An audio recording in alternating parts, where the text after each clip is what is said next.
15 वर्षापूर्वी जर मुलीचं लग्न झालं आणि नवऱ्याच्या घरी चालली तर पूर्वी पाट्या द्यायचे. पाटी लय मोठी राहायची पूर्वी.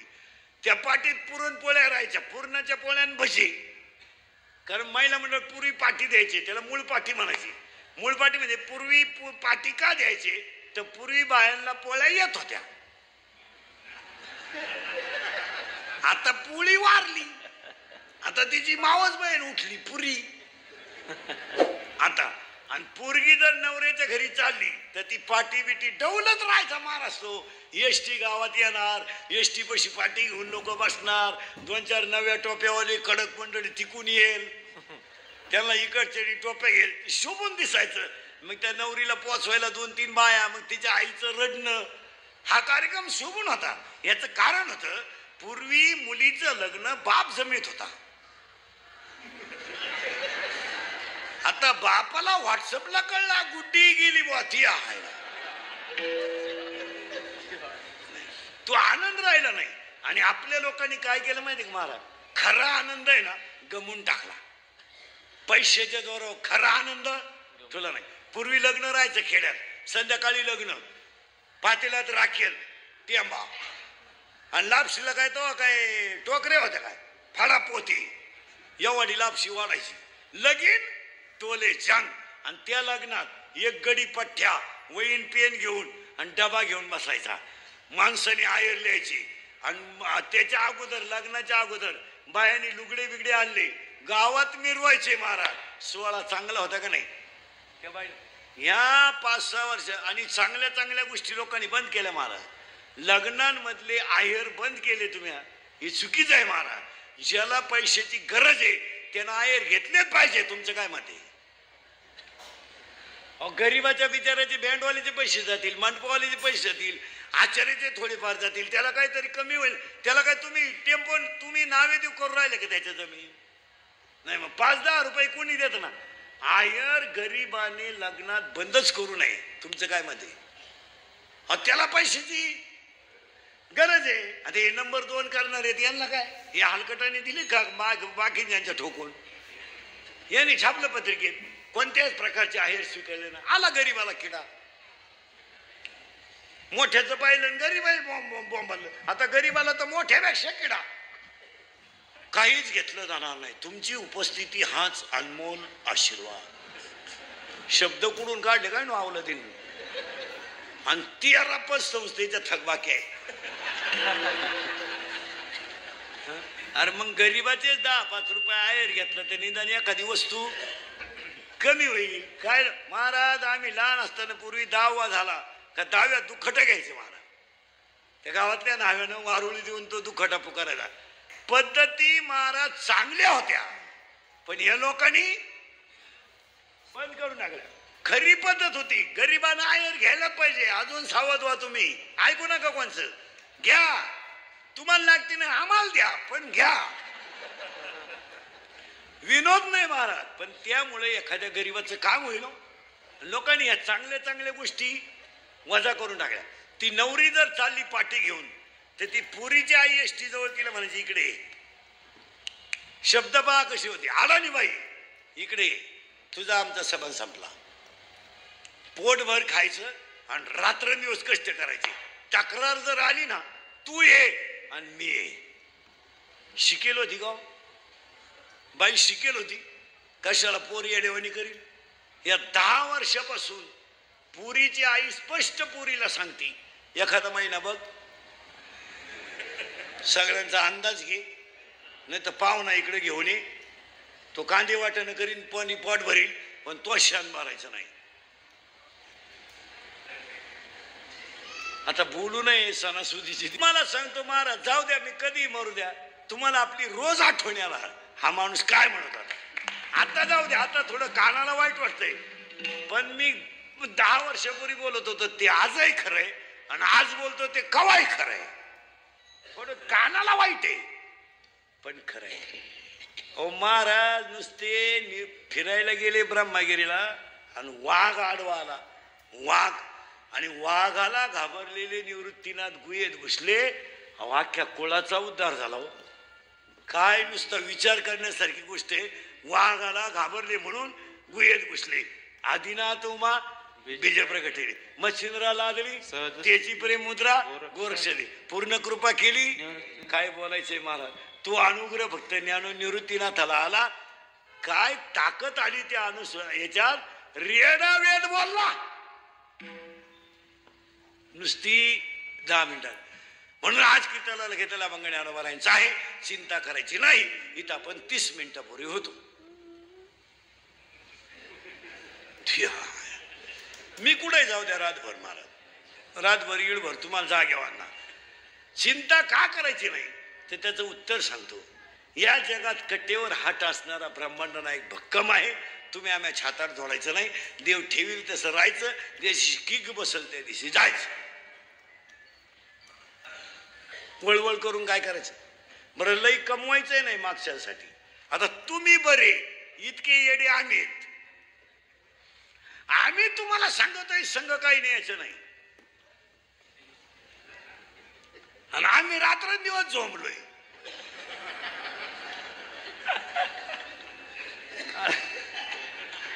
अरे तुम्ही बरे निदान फक्त दिवसा कमी ते आम्हाला रात पुराण. मी ते चंपाषष्ठीमुळं 4-4च काढून राहिलो. 2-4 दिवस झाले. 3-4 मी एक नाही करीत कधी. एक केलं आपल्याला झोप सुद्धा येत नाही.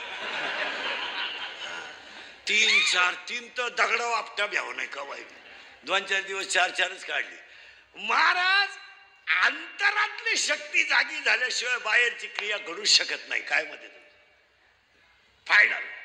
म्हणून कीर्तनाला घेतलेला मग ज्ञानोबरांचा पहिला मुद्दा संपला. चिंता बिंता करायची नाही. दुसरा मुद्दा संपला. आज गायक वादकोणी जन्मंडपाले माईक सिस्टीमवाले सगळ्यांच्या उपस्थितीमध्ये गंगा भगवती नानेबाई भगवंत डोंगरे, शिवाजी लिंबाजी डोंगरे, राजेंद्र भगवंत डोंगरे, संजय भगवंत, योगेश रमेश डोंगरे, शीला लीला अंकुश, आशाराव साहेब, रंजना बाळासाहेब, किरण रुपेश डोंगरे, कार्यक्रमाचे आयोजक संयोजक ग्रामस्थ भजनी मंडळ, गायक वादकोणी जन्मंडपाले माईक सिस्टीमवाले, लॉन्सवाले, लॉन्सचे मालक, गायक वादकोणी जन, पाहुणे रावळे, डोंगरे पाटील परिवारावर प्रेम करणारे मित्र, स्टाफ परिवार, पाहुणे रावळे सगळ्यांना धन्यवाद. कीर्तनाला सुरुवात. तुम्ही म्हणाला आतापर्यंत चाललं काय होत. आतापर्यंतचे मार्मिक मुद्दे ध्यानात ठेवा. येतय कसं एवढं पाठच करून जायचं. लक्ष्मी येते नारळाच्या पाण्यासारखी आणि जाते हत्तीच्या दिवसे. 90% पोरींच्या संसारांचं वाटोळं त्यांच्या आयाने केलं हे ध्यानात ठेवा. या दिसत्यात आशा तुम्हाला फक्त. इतक्या खुडी यांच्या अंगात.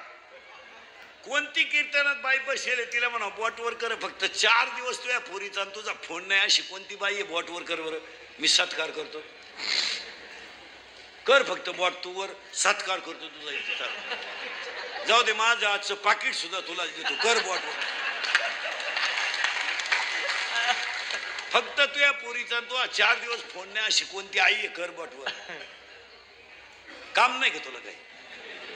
तिकडं कांद्यात मर ना चिंगड्या निवड ना. काय कर तुला पोरीच्या घराचं प्रारब्ध आहे महाराज. कशाला डोकं लावायचं. आणि काय इजेरीती बरं. इजेरीती काय हरिपाठातलं इजेरीती काही. जीवली का झोपली का काय काढून केलं. त्या शेळीला किती बकरं झाली. ती म्हणली 3. बया मग एक कुठं पिन. तुला करायचं काय कुठं पिऊ.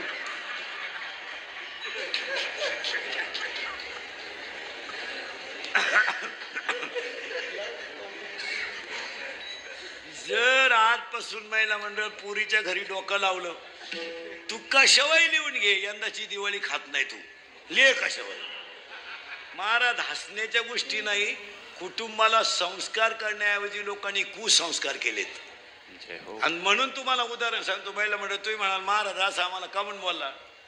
ज्याच्या मुलीच्या अंगाला कपडे घालायलाच आशा होत्या. ज्याच्या मुलीच्या जमिनीवर पाय कधी टेकले नव्हते. अरे ज्याची मुली घरातून बाहेर निघली तर चामर डोक्यावर ढाळणाऱ्या बाया होत्या. ती जनकाची मुलगी होती. स्वयंवरात रामाने जिंकली आणि स्वतःच्या मुलीला बापासमोर वलकले नेसून वनवासाला निघली. एक शब्द सुद्धा जनक बोलला नाही. काय माणसं होती बाळा. विद्वान सगळ्यात विद्वान माणूस जनक राजा. शब्द बोलला नाही. कोण सहन करील.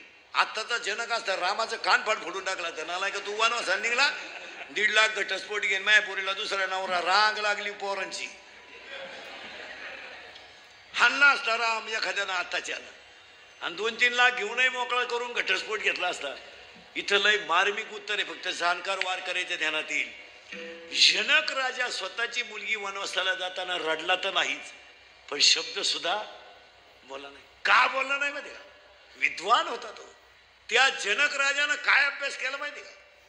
माझी मुलगी राजवाड्यात जन्माला आली, परंतु माझ्या मुलीच्या कपाळावर 5वीच्या दिवशी जे 6वीला लिहिलं असेल ते मी विद्वान असूनही मला चुकवता येणार. संपत्ती आहे माझ्याकडं, पैसा आहे माझ्याकडं, पण प्रारब्धाचं लिहिलेलं मी चुकू शकत नाही. यदा कदाचित माझ्या मुलीला जर 14 वर्ष वनवास असेल आणि ती भोगून जर अमर होत असेल तर पोरगी वनवासाला गेल्याने काय फरक पडला? जनकाच्या डोळ्याची कण सुद्धा ओली झाली नाही. माहित होतं जनकाला 17व्या अध्यायात, झाड जाणी जे फुले, मानत जाणी जे बोले आणि भोगे जाणी जे केले कर्म पूर्वजन्मीचे, माझ्या मुलीच्या नशिबात असेल ते घडेल. रडायचं काय काम? त्याला काकड्यातला अभंग आहे. मुका झालो वाचा गेली, होतो पंडित महाज्ञानी, 4 वेद मुखदगत वाणी, पण गर्वामध्ये झाली सर्व. आणि अजून प्रमाणे त्याला, माता माऊली पाचारिता, शब्द नाही दिला मागुता, बैरा झालो नरदेही. काय भाषा आहे मला. साधू संतांची निंदा केली, हरिभक्ताची स्तुती नाही केली, तेने वाचा काय अभंगत मारा, निंदिले उपांना तेने पावलो मुख बंधाला. हे अभंग पाठ कर. अजून एक कडवं आहे. पूर्व जन्मी पाप केले ते बहु विस्तारिले, विषय सुख नाशिवंत तिमिर कोंदले, ज्ञान दृष्टी हरपली दोन्ही. काय प्रमाण आहेत महाराज. आपण बोगस विचार करायचा. प्रारब्ध कोणी बदलू शकत नाही. जनकाची प्रारब्ध बसणाऱ्या माणसांना सांगतो, आपल्या घरात भिकाऱ्याचं पोर रडायला लागलं तर आपण बिस्किट देतोय. रस्त्याने जाणाऱ्या भिकाऱ्याच्या पोराला आपण गाल ओढून मुका घेतोय.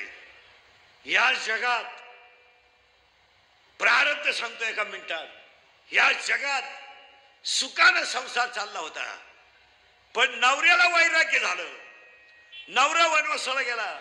पहिला मंडळ 1.25 लाख प्रदक्षिणा, 1.25 लाख प्रदक्षिणा हळदीतल्या पिंपळाला माझा नवरा परत यावा म्हणून घातल्या. 1.25 लाख प्रदक्षिणा घातल्या हळदीच्या पिंपळाला. आणि विठ्ठलपंत घरी आले. 4 मुलं झाली. महाराज, जगातल्या एकाही माणसानं त्या पोरांचा गाल वाढला नाही का मुका घेतला नाही. काय दिवस आहेत महाराज. बायकोने नवऱ्याने संन्यासातून येऊन ग्रस्त आश्रमात आला. इथं संन्यासी बाया ठेवत तरी काय होईना. तुम्ही बारीक अभ्यास करा महाराज. महाराज, ज्याला एक बायको आहे आणि 40% कीर्तनकारांना 2-2 बायका आहे, असं काय कर तुम्ही? काही नाही तर तिचीच बहीण केली. नको ताण कुठं वाड्यात झाला. जरा डोकं खाजवा, तुमचं डोकं बंद होईल आपलं कीर्तन ऐकलं. त्या मुलाला साधी गोष्ट आहे. आपल्या घरी शेतात कामाला बाई कांदे लावायला, तिचं पोरग झोळीत रडत आहे. आपण पटकन तिची दोरी वडीत नाही, झोळीची वडीतो. त्याला पटकन खायला देत नाही. काय पाप केलं तो या पोरांनी? एका माणसानं, हा शब्द योग्य नाही, पण त्याचा अर्थ न कळल्यामुळं तो प्रश्न पिढीचाच चालू राहिला. नाही तर लग्न पत्रिकेतला चिरंजीव शब्द चुकीचाच आहे ना पुरा. का? या जगात 7 चिरंजीव आहेत. अश्वत्थामा चिरंजीव आहे, बलभीम चिरंजीव आहे, आणि शेवटचा एक चिरंजीव आहे, तो प्रत्येक गावात आहे, बोल बजरंगबली. चिरंजीव आहे. पण आपण पोराच्या नावापुढे काय छापतो? चिरंजीव. आता तिथं वाद असा आहे, मृत्यू लोकांमध्ये चिरंजीव होणे नाहीच ना. महाराजांनी ओवी लिहिली 13व्या अध्यायात, कांद्याचा रस पिळायचा आणि त्याला अमृत म्हणायचं. हे पुढे चालतं का महाराज? अमृत त्याला म्हणायचं का कांद्याचा रस पिळायचा आणि त्याला अमृत म्हणायचं? महाराजांनी ओवी लिहिली का त्याला जर तुम्ही अमृत नाव ठेवलं ते जसं अज्ञान आहे. कारण कांद्याचा रस विषयाचे कांदे वाटोनी, माऊलीची ओवी आहे, विषयाचे कांदे वाटायचे म्हणजे कांद्याचा रस करायचा आणि त्याला अमृत नाव ठेवायचं. हे कसं झालं? कांद्याचा रसच आहे. तसं मरणाऱ्या माणसाला आपण चिरंजीव म्हणतो, याच्यापेक्षा वाईट काय? कारण तुम्ही मी कोणत्या लोकात आहे? मृत्यू लोकात. मग मृत्यू लोकातला प्रत्येक माणूस मरणार आहे. मग तुमच्या पोटी जन्माला आलेला पोरगा लग्नपत्रिकेत चिरंजीव असलच कसा? या वाक्याचा बसलेल्या या काही माणसानं अजून विचार करेल नव्हता. कारण तो शब्द चुकीचा आहे, पण पिढीजात आलाय म्हणून इथून पुढे चिरंजीव छापीत नका जाऊ. जर बरं असेल तर सुपुत्र छापा, थोडं भंगार असेल तर कुपुत्र छापा, आणि पार चड्डीत मुतत असेल तर आमची अवलाद छापा, पण काहीतरी आपलं छापा ना, देवाचं का? इथं मेखायत पहा कशा मेखाय. म्हणून संतांनी संतांना उपमा दिली. ज्ञानियांचे राजे, कैवल्याचा पुतळा, साधकाचा मायबाप, ज्ञानाबाई माझी अनाथाची माय, वेदशास्त्र देती ग्वाही म्हणती ज्ञानाबाई. काय शब्द वापरलेत महाराज, काय शब्द आहेत. साधकाचा मायबाप, दरुशने अरे ताप, काय काय शब्द टाकलेत मा. ज्ञानियांचा राजा, कैवल्याचा पुतळा, महाविष्णूचा अवतार. ती पदवी त्या नावाला शोभते. शोभते म्हणजे कर्तृत्वही होत, प्रारब्धही होत, प्रयत्नही होता आणि देवाची कृपा होती. नाही देवच होती. काय महाराज, सापाच्या पिलाला जलमल्याबरोबर लपायचं हे कोणी शिकवलंय का? कोणत्या पुस्तकातल्या कोणत्या शास्त्रज्ञाने शोध लावला सापाचं पिलू जलमल्याबरोबर लपत? अहो त्या एक वाक्य सांगा, शाळेतला गुरुजी तोंडावर शिकवतो, राजकारणातला माणूस व्यसन लावून शिकवतो, वाद लावल्यावर दोन्ही वकिलांचे पार्श्व म्हणतात, दोन्ही वकील म्हणतात 2-3 तारखा होऊ द्या, निकाल.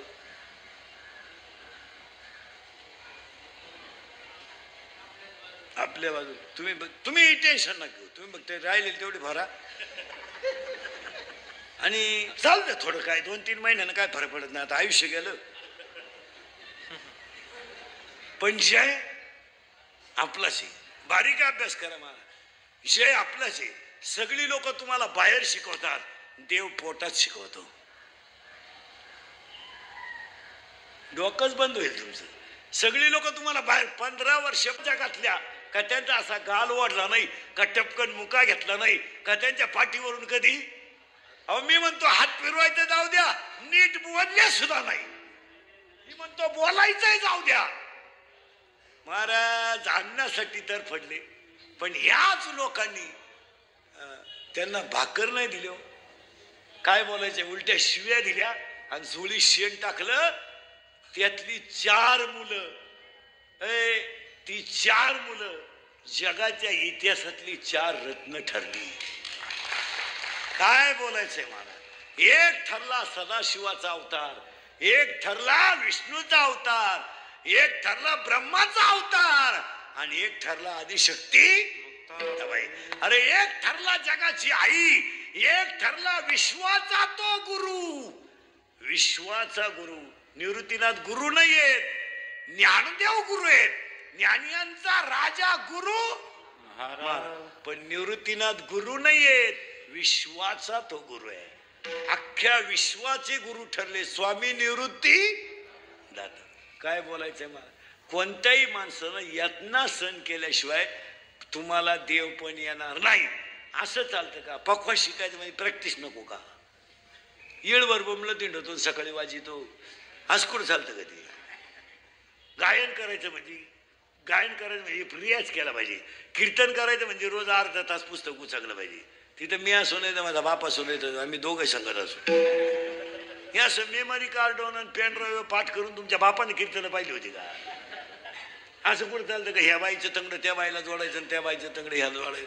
नाही नाही नाही, त्या गोष्टीला साधनाच पाहिजे. तुमचं काय मत आहे? आता हे नव्या कीर्तकारांना सांगितलं, ते म्हणते तुमचं आमचं तुम्हाला सहन होत नाही, उलथा तिकडं मारा. आम्ही काही चोर होतो का काय? अहो महाराज पिटली आम्ही, मला आता 26 वर्ष लागलं महाराज जायला. आता शिकलो का आम्हाला पैसे द्यायला लागले. 11 रुपयात पिटली आम्ही. 11 बरोबर. 11, 21 सायकल गाडी का अशी? ज्याचं कीर्तन त्यानं मोटरसायकल अशी पिटली आम्ही. आणि आता ह्या नव्या कीर्तनकारांना लिंबाव कावळा दिसला का 30,000 3,000 कावळा आला 3,000. तो भाताव येऊ नाही तर याच्या नोटाव येऊ. आणि मग जस काय झालंय, साधना ढिली झाल्यामुळं आचरणाची पकड ढिली झाली आणि परमार्थात सगळं चालत. साधना ढिली नाही झाली पाहिजे. नाही नाही नाही. महाराज नामदेव शास्त्रीचं एक वाक्य आहे, तुम्ही ऐका. तो विद्वान माणूस आहे, तिथं काही डोकं लावायचं नाही पाहिजे. त्या विद्वत्तेला तोड नाही. आता ते काय झालं, थोडं स्वभावानं गुलाम असल्यामुळे लोकांना बाबा कडक आहे, कडक नाही. विद्वान माणूस कडक राहणारच ना. मला काय म्हणायचं, जो माणूस ज्ञानाने विद्वान आहे तो वागून थोडा कडक राहणारच ना. तर नामदेव शास्त्रींचं वाक्य आहे, संसारात रंगलेलं मन कधी परमार्थ करू शकत नाही आणि संसारावर उदास झालेलं मन देव आपला केल्याशिवाय राहत. ते भगवान बाबाच्या गादीचं वाक्य ते. वा वा वा वा. ते वाक्य त्याच व्यक्तीला शोभा द्या. आता ते जरी आपलं एखादं येडं उठलं तेच वाक्य सांगायला लागलं, चव जाऊन चौथावर राहायची. लक्षात, ते वाक्य सांगणाराही त्या लेवलचं आहे आणि ज्या गादीवरून सांगतो ती गादी तशी आहे आणि आई त्या सांग